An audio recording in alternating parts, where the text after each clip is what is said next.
I want to talk about the basics of the Octopus Python client GUI. The GUI is overall it's a wizard, so you have a few windows you can go through to submit a task to do something. So the buttons are pretty common on each window.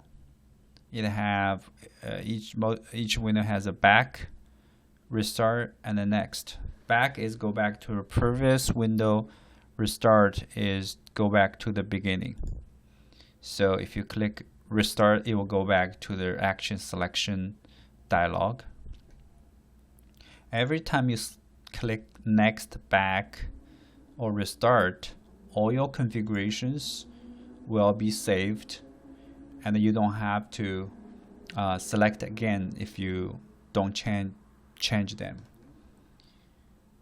When you run something, all your output or the progress messages are shown on the console, on the terminal.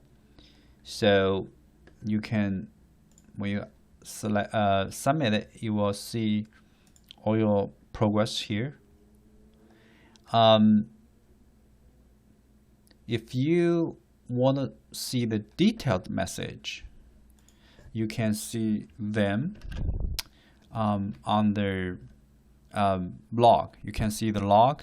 The log file is located at the place where you started your Octopus Python client tool. The same folder where you start your Octopus Python client tool.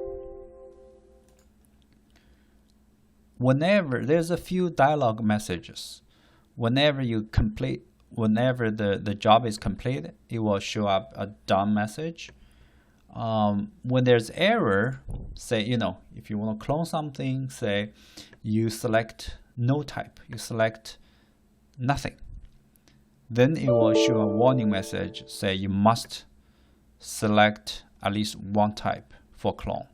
So the submit button will be grayed out, and until you go back to previous dialog and select at least one type. You can take a look the log message here. The screen output has high level messages. The log file has the low level messages. It has more detailed messages.